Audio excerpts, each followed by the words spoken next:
Hello, everyone, and welcome to another episode of Agave Talk, your number one source for everything agave.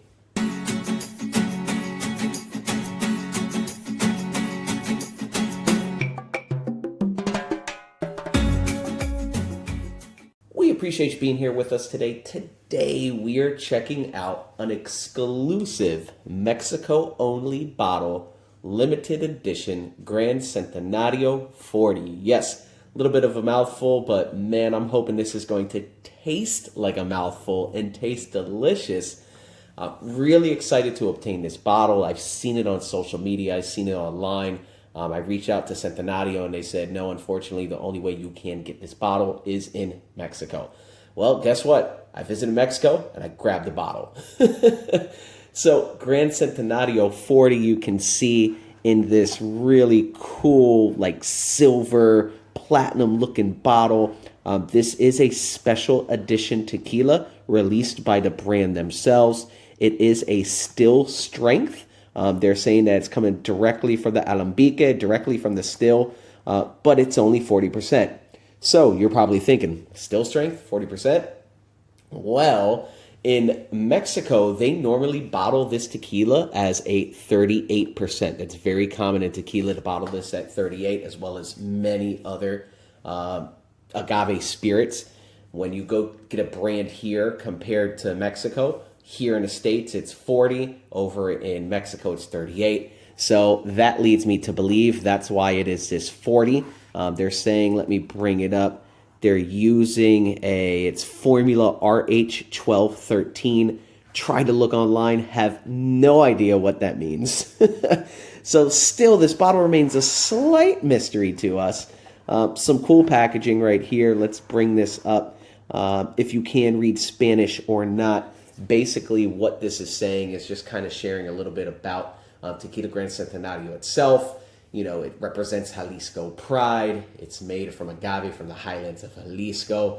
And this special edition, Centenario 40, pays tribute to the lands that gave life to tequila. The character, personality, and great taste are obtained from the soft selection process. So that's what we have here, Selección Suave. This is the soft selection process created by the brand owner and founder, Lázaro Gallardo. So Lázaro Gallardo, he himself, some really cool information on GranCentenario.com. Apparently, Lázaro was the very first tequila master distiller in history. And he used an innovative and proprietary, I can never say that word on the first try, proprietary process called Selección Suave, which he started to blend the richest and smoothest tequilas to yield a product of exceptional quality and taste. So, hey, is it just fluff? Is it just branding? Not sure. Like I said, I am a fan of Gran Centenario, and seeing this bottle online and then finally seeing it in person, I had to pick it up. So let's take this out of the box and show it off. Looking like it does right on the packaging. There is the bottle, all right. So Gran Centenario, their bottles are crafted in a Art Deco style. That is the style of this bottle. Really cool. If you're into upcycling and things like that, these bottles make great tumblers, great rocks glasses. Beautiful, beautiful, beautiful, including this. So super excited to actually find this. And let's take a look. We got our Lázaro Gallardo little seal, 1857. This brand, this tequila, was actually established in 1857. Gallardo himself was an actual tavern owner. All right, so he owned a tavern and said, hey, I'm going to produce and bottle my own tequila.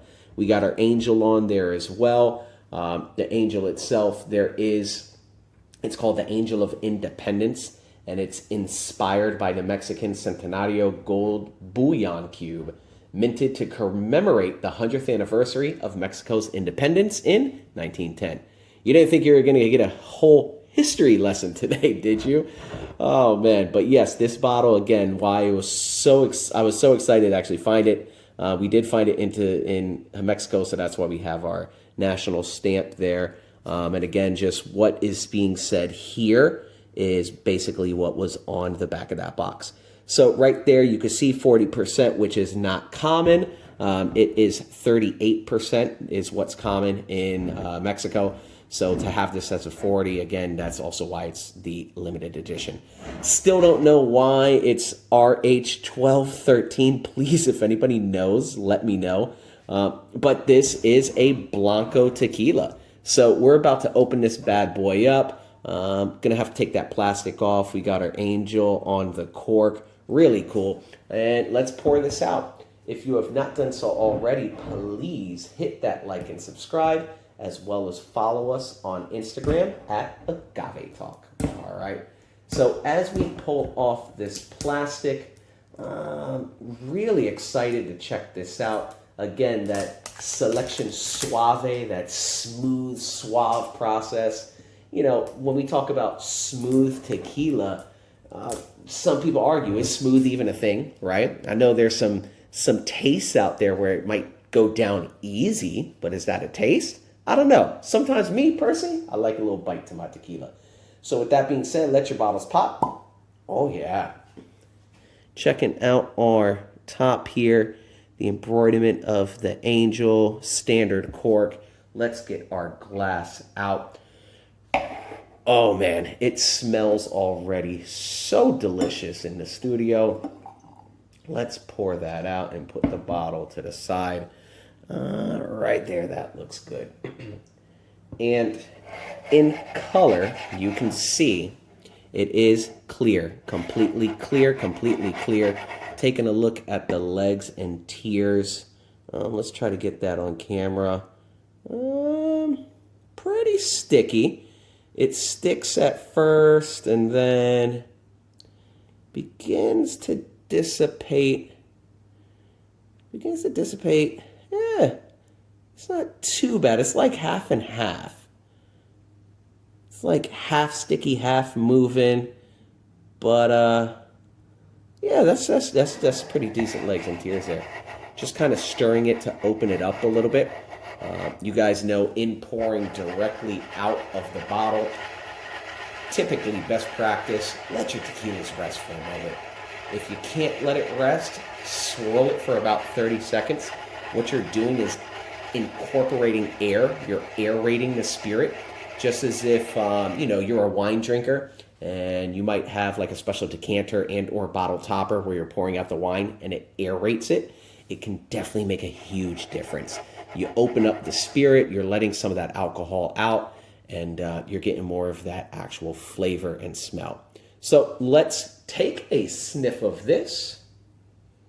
Ooh, that's interesting.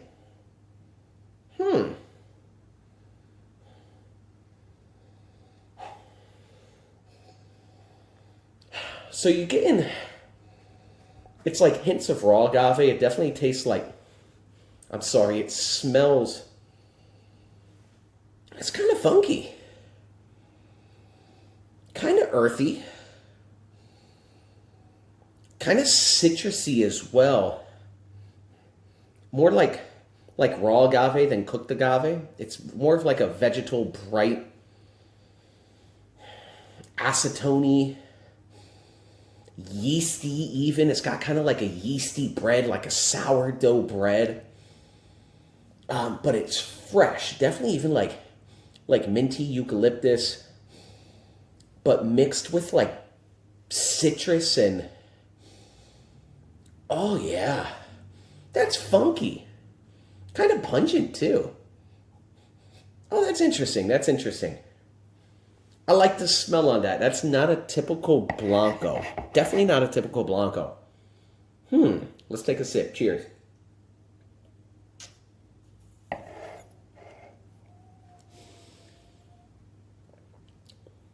Ooh. Oh, wow. Okay.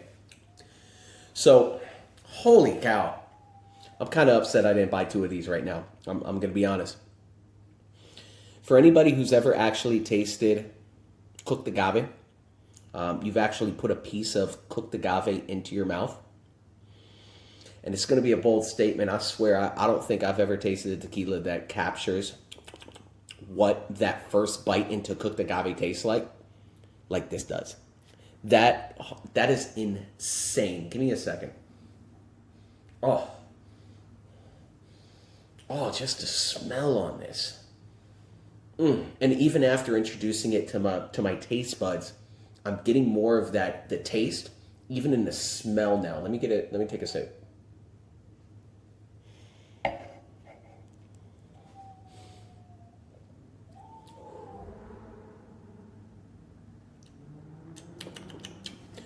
Holy cow, that's incredible. That is absolutely incredible. It's like they took a piece of cooked agave and stuffed it into the bottle. That honestly, that is blowing me away right now. I'm not even joking. I'm not being sarcastic. If you follow us here and on Instagram, you know we are huge fans of agave itself. That's why we love Blancos first and foremost.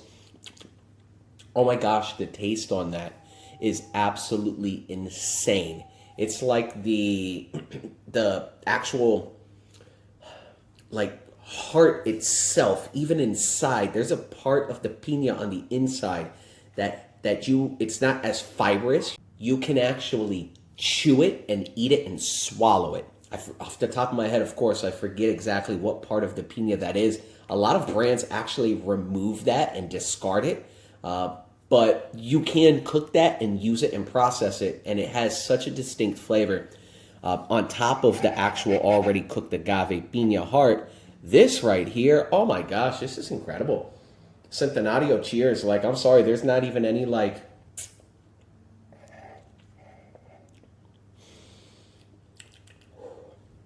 There is no burn to that whatsoever. The pepperiness on that, like there's really no pepper. That is just like squeezing agave juice from a fresh cooked piña into your mouth. I'm blown away. I had no idea what I was getting into. Had really zero hopes or expectations for this. And it really, like I said, it just kind of, the bottle caught my eye. I'm a fan of Centenario, and seeing it in person, I said, man, I got to try this. I'm very upset I did not buy about 3 or 4 bottles of this.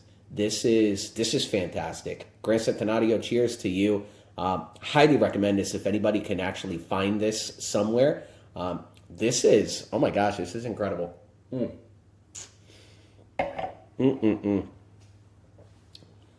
Oh, I'm digging that. I'm digging that a lot. As I keep drinking, it is getting a little floral. You got some of that citrusiness, a little bit of lemon in there.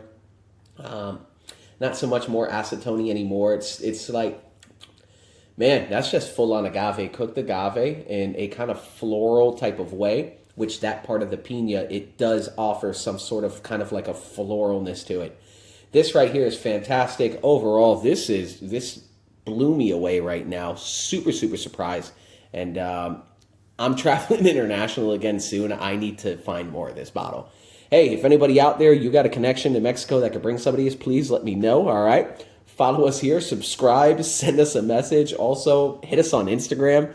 Man, this is delicious. All in all, we appreciate you being here with us today, and take care, everybody.